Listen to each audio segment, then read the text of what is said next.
Hello friends, मैं हूं doctor Shah Adnan और आप सभी का स्वागत है मेरे अपने यूट्यूब चैनल पर। दोस्तों, आज की इस वीडियो में मैं उन लोगों के बारे में बात करूंगा जिन्हें बहुत सारी सेक्सुअल बीमारियां हैं, जिनको इरेक्शन नहीं आता, जिनका टाइम पीरियड नहीं लगता और जिनका टेढ़ा हो गया है या श्रिंक हो गया है, पीनस छोटा हो गया है और वो बहुत सारे इलाज करा रहे हैं लेकिन कोई भी इलाज उनके ऊपर इफेक्टिव नहीं है। इस बारे में मैं आज बात करूंगा इस वीडियो के अंदर कि ऐसा क्यों है और इतना महंगे इलाज कराने के बाद, इतने लंबे समय तक इलाज कराने के बाद भी उन लोगों को आराम क्यों नहीं मिल पाता। इसके बारे में मैं आपसे डिटेल में बात करूंगा। मेरे साथ आखिर तक बने रहिएगा और मेरे चैनल को लाइक और सब्सक्राइब भी कर लीजिएगा और इस वीडियो को शेयर भी करिएगा। दोस्तों, वीडियो शुरू करने से पहले मैं आपसे ये भी कहना चाहता हूँ कि अगर आप या आपके घर में कोई भी किसी भी बीमारी से ग्रसित है और वो उसका यूनानी सॉल्यूशन चाहते हैं, यूनानी तरीके से इलाज कराना चाहते हैं, तो नीचे दिए गए व्हाट्सएप नंबर पर व्हाट्सएप मैसेज के जरिए से आप मेरा अपॉइंटमेंट ले सकते हैं, मुझसे बात कर सकते हैं, अपनी बीमारियों का यूनानी सॉल्यूशन जान सकते हैं और आप हमारी दवाइयाँ भी ऑल ओवर इंडिया कहीं पर भी बाय पोस्ट मंगा सकते हैं, जिनकी delivery all over India free है। तो चलिए दोस्तों, शुरू करते हैं। देखिए दोस्तों, दरअसल क्या है कि आजकल ये जो शबाब आवर गोलियां हैं, शबाब आवर दवाइयां हैं, जवानी लाने वाली जो गोलियां हैं, जो कहते हैं कि भाई हम आधे घंटे तक सेक्स करने की ताकत बढ़ जाएगी, इतना लंबा हो जाएगा, इतना ये सब दरअसल लोगों को मैनिपुलेट करने के तरीके हैं। ऐसा कभी नहीं होता। मैं डॉक्टर हूँ, हजारों मरीज मैं अब तक देख चुका पिछले 10 साल के अंदर अंदर। और कोई ये कहे जी ये दवा खाने से 1 घंटे कर लोगे, 1.5 घंटे कर लोगे, आधे घंटे कर लोगे, ये सब भ्रम है। ऐसा कभी नहीं होता। ये सब झूठी बातें हैं। जो कुदरत ने एक नॉर्मल चीज बनाई है, जो नॉर्मल सिस्टम है, तो नॉर्मल सिस्टम पर खराब जो बिगड़ गई एक चीज, उसे नॉर्मल पर लाना इलाज कहते हैं। नॉर्मल से बढ़ा देने को इलाज थोड़े ही कहते हैं ना। नॉर्मल से अगर बढ़ भी गया, वो अफीम खिला के इस तरह की करवा भी दिया, तो उसका बॉडी पे पॉजिटिव इफेक्ट आने के बजाय नेगेटिव आते हैं। और फिर जितना बताया जाता है कि 1 घंटा और 1.5 घंटा और 45 मिनट, ये सब झूठ बातें हैं। ऐसा नहीं होता। सबसे पहले तो मैं मरीजों को ये कहना चाहता हूँ कि आप इस बोध से, इस भावना से बाहर निकलिए जहां ये कहा जाता है कि ये दवा खा लो तो आप 45 मिनट करने लगोगे, 1 घंटा करने लगोगे।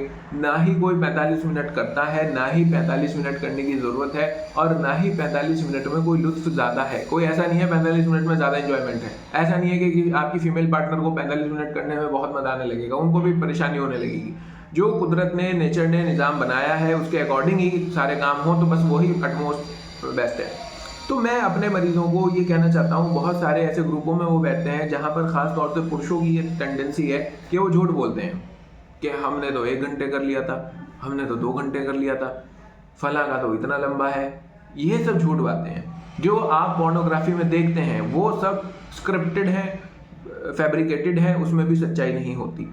कितने मरीज मेरे पास ऐसे आते हैं जो खुद को मरीज कहते हैं, जो कहते हैं मुझे प्रॉब्लम है, दरअसल वो मरीज होते ही नहीं। मैं उनकी काउंसलिंग करता हूँ और भेज देता हूँ, उन्हें दवा की भी जरूरत नहीं होती। तो सबसे पहले आपको ये बात मान लेनी चाहिए कि क्या आप बीमार हैं भी या नहीं है। कहीं ऐसा तो नहीं है लोगों की बातें सुन के या पोर्नोग्राफी देख के आपको लगने लगा आप बीमार हो, लेकिन आप बीमार हो ही ना। एक बात। दूसरी बात ये कि अगर आप बीमार हो, आप अनक्वालिफाइड लोगों के पास जाओगे जो इधर नाले पे अपने तंबू लगा के बैठ गए कि ये फला और सेक्स की दवाइयाँ दे रहे हैं वो आपको, वो कभी आपके कॉज को पकड़ ही नहीं पाएंगे। अगर किसी को इरेक्टाइल डिसफंक्शन है, किसी को इरेक्शन नहीं आता, किसी का सख्ती नहीं आती, तो उसके कॉजेज हैं, उसको ढूंढना पड़ता है कि कहीं ऐसा डायबिटीज़ की वजह से तो नहीं हो रहा, कहीं ऐसा हाइपरटेंशन की वजह से तो नहीं हो रहा, कहीं आप कोई ऐसी दवा खा रहे हो जिसकी वजह से आपको इरेक्टाइल डिसफंक्शन हो गया, इरेक्शन नहीं आ रहा। फिर एक क्वालिफाइड डॉक्टर का काम यह है कि पहले वो उसकी कॉज को ढूंढेगा कि आखिर वजह क्या है कि इरेक्शन नहीं आ रहा। जबकि ये जो इधर उधर के नीम हकीम है, ये लोग बस आपको दवाइयाँ पेलनी शुरू कर देंगे और बस खाओ। जब तक कॉज पता नहीं लगने का तो आराम कैसे आएगा। होता यह है कि भाई जितने दिन आप उनकी दवाई और गोली खाते हैं उतने दिन आपको आराम रहता है, जहाँ आपने खानी बंद की फिर आप वहीं के वहीं। तो मेरा कहना यह है कि आप हमेशा क्वालिफाइड डॉक्टर से, क्वालिफाइड हकीम से, क्वालिफाइड वैद्यों से ही अपना इलाज कराइए। अगर आप ऐसा नहीं करेंगे तो जाहिर है फिर आपकी प्रॉब्लम बढ़ जाएगी और वो दवा खाने के बाद भी आपको आराम नहीं आएगा। फिर बहुत सारे मरीज आते हैं कि हमने वहाँ इतने इतने पैसे खर्च कर लिए, हमें आज तक भी आराम नहीं आया। क्यों? क्योंकि आपका कॉज कभी पता लग ही नहीं पाया था। जब कॉज पता नहीं लग पाया था तो इलाज कहाँ से होता। एक बात मैं यहाँ पे और ऐड करना चाहूँगा कि देखिए, ये जो सेक्स की ताकत है, जो सेक्सुअल एनर्जी है, जो सेक्सुअल कुव्वत है, ये दरअसल आपके तमाम ऑर्गन्स की एनर्जी का मजहर है। जब आपका ब्रेन, आपका हार्ट, आपके लंग्स, आपका लिवर, आपकी किडनी, ये सब सही काम करेंगे तो आपका सेक्सुअल ऑर्गन भी सही काम करेगा। अगर इनमें से एक गड़बड़ हो गया तो वो फिर ठीक नहीं काम करने का। डिप्रेशन के जो मरीज हैं, जिन्हें मेंटल किसी भी तरह की इलनेस है, वो उनकी इफेक्ट उनकी सेक्सुअल हेल्थ पे भी पड़ेगा। जो दिल के मरीज हैं उसका इफेक्ट भी सेक्सुअल हेल्थ पे पड़ेगा। जो किडनी के मरीज हैं उसका भी पड़ेगा। लंग के मरीज हैं उसका भी पड़ेगा। लिवर के मरीज हैं उसका भी पड़ेगा। अब अगर किसी के दिमाग में डिप्रेशन है, उसको उसकी वजह से इरेक्शन नहीं आ पा रहा और इरेक्शन लाने की दवाइयां उसे दे दी गई, दिमाग को दिखाई नहीं गया, तो क्या वो सही हो पाएगा? नहीं ना। यही कारण है कि आप लंबे इलाज करते हो, आप महंगे इलाज करते हो, कभी जो कॉज है उस तक आप जा ही नहीं पाते। जब जा नहीं पाते तो वहां का इलाज चल रहा और फिर आपको कभी आराम ही नहीं आ पाता। आपके सालों साल गुजर जाते हैं, हजारों लाखों रुपया खर्च हो जाता है और आपको आराम कभी आ ही नहीं पाता। तो यही एक दोस्तों बहुत बड़ा कारण है कि आप इलाज किस डॉक्टर से करा रहे हो, वो क्वालिफाइड है भी या नहीं है। दूसरी बात ये कि कहीं जो है आपका कॉज उसने पता किया भी या नहीं किया।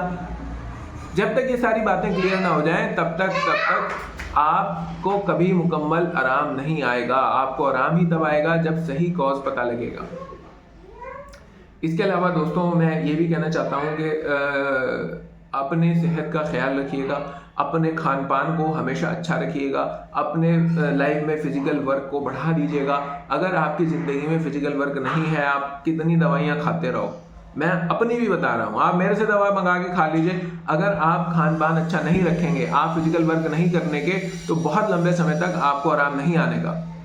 इसमें आपको एफर्ट्स करने पड़ेंगे, फिजिकल वर्क करना पड़ेगा, अपनी बॉडी को थकाना पड़ेगा, पसीने को लाना पड़ेगा, शुद्ध खाना खाना पड़ेगा, तब जाके आएगा। ऐसा तो है कि हफ्ते में ठीक है 2 दिन हमारा मन नहीं करा तो हमने आराम किया, लेकिन 4 दिन आपको बॉडी को थकाकर उसमें से पसीना निकालना जरूरी है। अगर आप ये नहीं करोगे फिर कुछ भी दवाइयां खाते रहना, फिर सेक्सुअल हेल्थ पे आपकी फर्क पड़ेगा और वहां कमजोरी आपकी नहीं जाएगी, टाइम पीरियड नहीं बढ़ने का, इरेक्शन नहीं बढ़ने का।